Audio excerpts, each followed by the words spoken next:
Hey everyone, welcome back to Science Sketchbook. Today I have got another review game for you, and this time the topics are on mass spectrometry, as well as H-NMR and C-NMR spectroscopy. As always, I let the question run on screen for about 20 seconds to give you the chance to pause and find an answer. And after each question, I show you how to solve it. Sounds good? Alright, let's go. Question 1. Where is the base peak in this mass spectrum?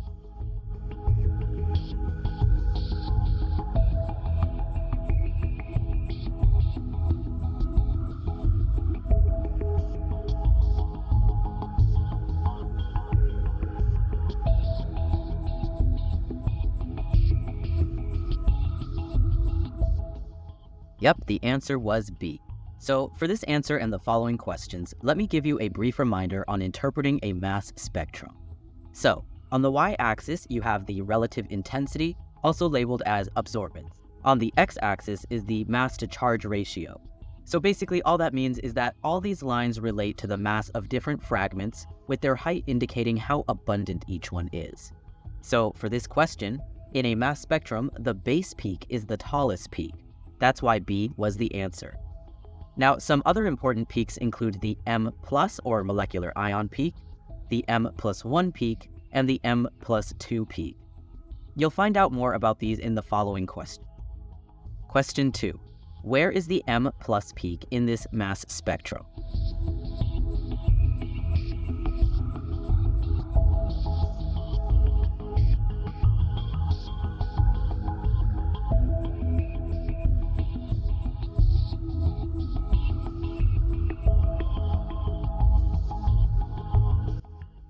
Alright, it is C. Let's go back to our mass spec diagram to check it out. So yes, the M+ peak is essentially the last substantial peak. Occasionally, there may be a peak or two following. We'll come back to this again after the next questions. Question 3. Where is the M+2 peak?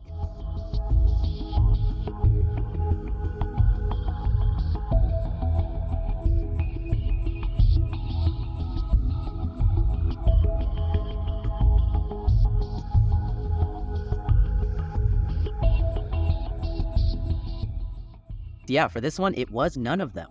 Back to our mass spectrum again, the M+2 peak would have been here, but there's nothing. The M+2 peak is literally 2 away from the M+ peak. The little peak you see there is actually just the M+1 peak, which is then of course 1 away from the M+ peak instead. So after the next question, I'll talk about what each of these mean. Question 4.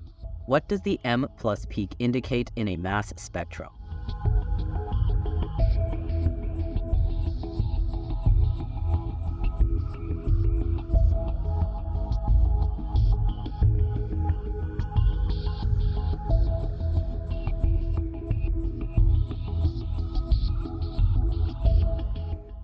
Did you get it?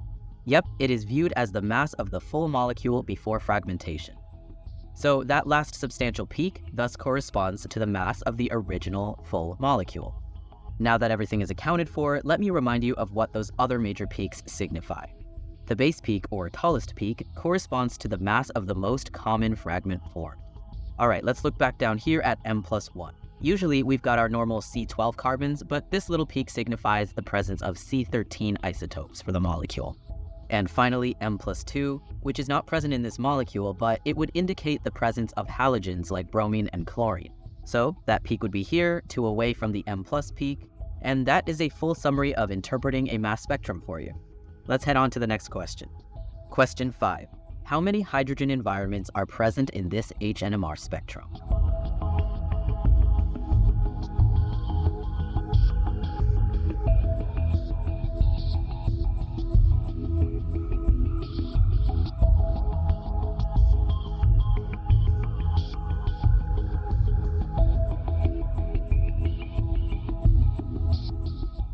Yep, this molecule produced 3 signals. If you chose 4, you were pretty close, but let me show you which ones count. In an H-NMR spectrum, a signal is represented by each cluster of spikes. These represent the different hydrogen environments in a molecule. So, as you see, I have highlighted 3 clusters of spikes here. But what about that last one? Well, when you have one peak at 0, that corresponds to TMS, or tetramethylsilane. This is just a standard reference compound used as a calibration for the H-NMR spectrum. Essentially, it's just your starting point, so it doesn't count as a signal in our sample molecule. Thus, that is only 3 total. Question 6. Which molecule best matches this H-NMR spectrum?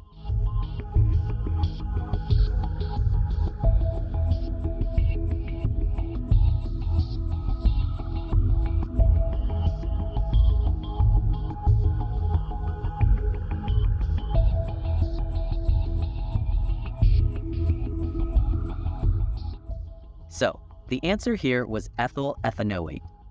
To tell which molecule matches a particular H-NMR spectrum, there are a few routes to take. So, looking at this spectrum, we see that we need a molecule that gives 3 signals, as in 3 hydrogen environments. Each signal needs to have the accurate multiplicity as well. We have a quartet, which is also the most deshielded, by the way, so it should be closest to an oxygen in the below molecules. We also have a singlet, and finally, a triplet. Let's take a look at these molecules here. For your first step, the best thing to do is draw out all of your hydrogens. So now, we have to find hydrogens that are considered equivalent. Basically, are they connected to the same thing in the same order? That would put them in the same environment or family. So in total, we have 3 hydrogen environments or families. That aligns with the spectrum we have. We're going to treat the next one the same.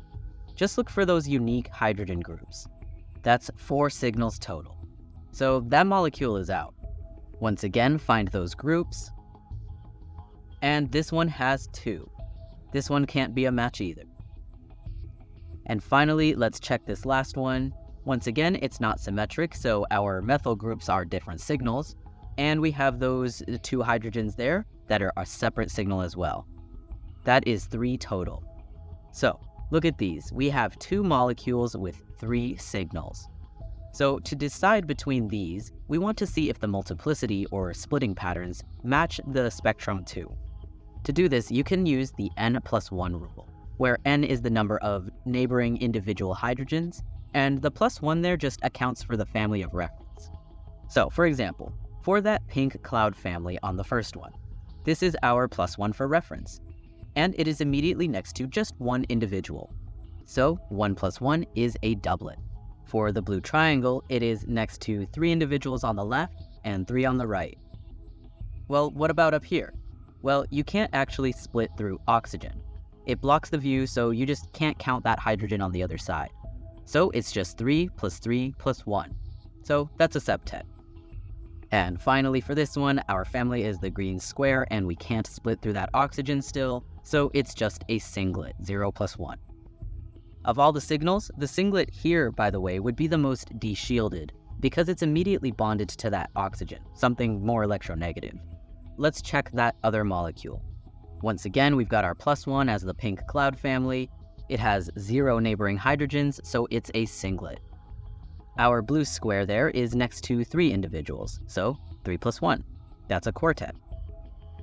And our orange oval is next to 2, so that is 2 + 1, a triplet. And by the way, the closest family to the electronegative oxygen there is the quartet. So looking back at our graph, the molecule on the right has a singlet, a quartet, and a triplet, just like the spectrum. And, just for extra detail, the quartet is the most deshielded signal.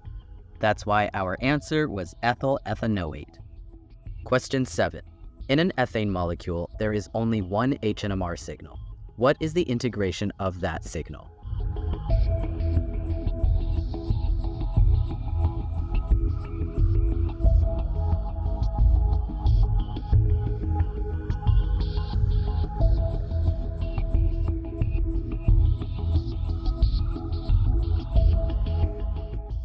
So when it comes to that signal, what is integration? Well, that's basically just the number of hydrogens in that environment. So you can kind of think of it like how many individuals are in that family.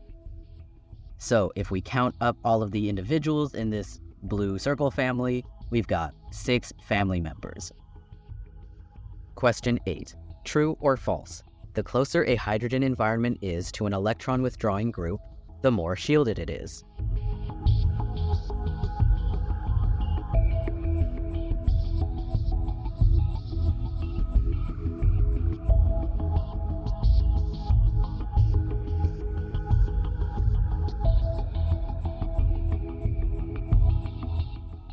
This one is false. Let's take a look at a key of chemical shift from an H-NMR spectrum. Further to the right here, closer to 0, that is considered upfield or shielded. As you move to the left, that is considered downfield or deshielded. So notice, in the shielded realm, you have things like a normal carbon chain. But as you go further downfield to the left, you are encountering more electronegative atoms or these kind of resonance-bearing features. Those types of things essentially deshield an environment of its electron density. Question 9. What is the multiplicity of the hydrogen environment indicated?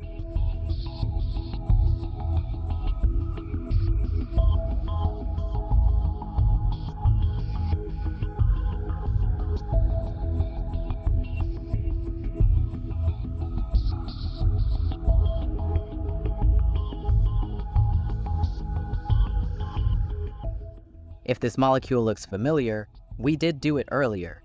You can rewatch that explanation a few minutes ago probably, but if you wanted a reminder, to find multiplicity, you use the n+1 rule.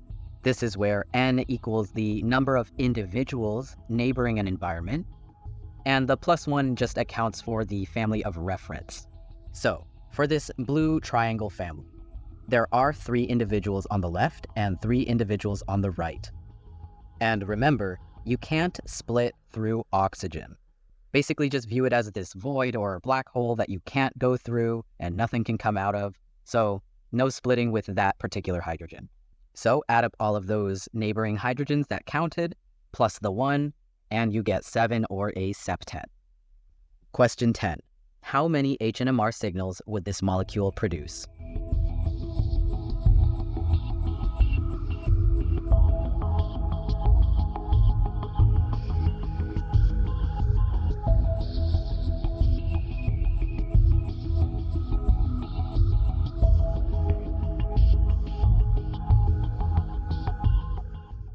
So, for this one, it may have been tricky, but it is 6.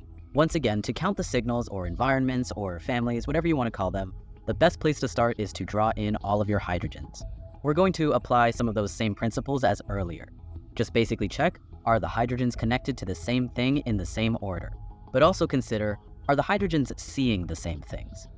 I'm going to jump ahead and show you all the unique families. Take a look at this perspective as if I tilted the ring down. If you guessed 4, you may have considered a few of those hydrogens on the ring to be in the same family. But remember, hydrogen environments are considered different if they have a sort of fixed cis-trans effect. Or in other words, if they could produce diastereomers. In this case, since you can't really rotate on a ring, the hydrogens that are wedged are permanently cis to that methyl group. The hydrogens that are dashed are permanently trans to that methyl. Notice that the top of the ring here has all of our wedged components, and the bottom has the dashed ones. Check out this hydrogen in the green family. It can see that methyl on the same side of the ring, right? But the one in the purple family cannot. It just sees another hydrogen. And by the way, the hydrogen across the ring also falls in the same family because this ring is symmetrical. They're both equal distance to that methyl, for example. Now, the same occurs for the other hydrogens. The orange family can see the methyl, but the dark blue one cannot. So in viewing the ring as some sort of wall you can't view past, you have to confirm if each side has the same exact view. Question 11. How many CNMR signals are in this molecule?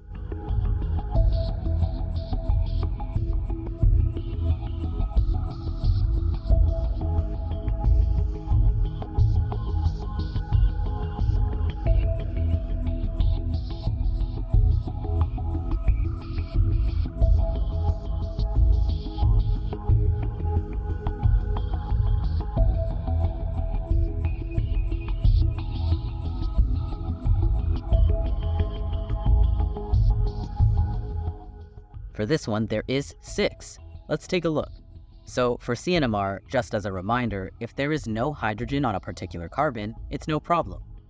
CNMR is truly just about carbon, so all of these bolded ones are included. Now, to count the signals, you can check for connections to the same thing in the same order, of course, just like before.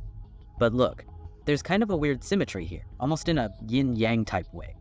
That means this side highlighted in yellow is equivalent to its equal opposite in orange there. The methyls are the same, the carbons immediately on the ring are the same, and then you can go around and keep comparing the opposite carbons. Ultimately, you meet at those bridgeheads and in total, there are 6 signals. Finally, question 12. What is the correct dihedral angle and J coupling constant for hydrogen A and hydrogen B?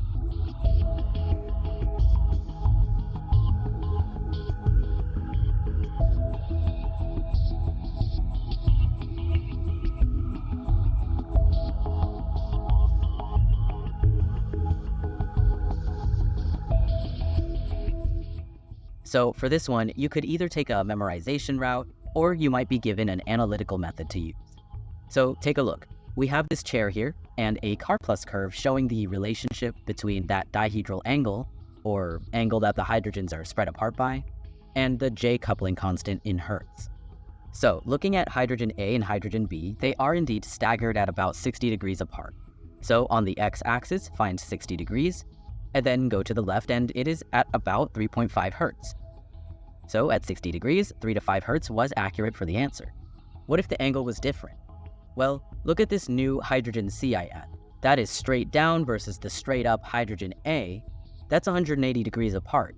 And so using the curve, 180 degrees meets up at around 12 Hertz. And so in total, if it was 60 degrees apart, 3 to 5 Hertz is accurate. Sometimes it might be a little more or less. And well, that's that. So look at that, you have made it to the end of another review. Awesome work. Feel free to let me know how you did in the comments below. If you feel like you've benefited from this game, feel free to show support by hitting the like and subscribe buttons below too. Anyway, you've got this, best of luck, and I hope to see you in another video. Bye for now.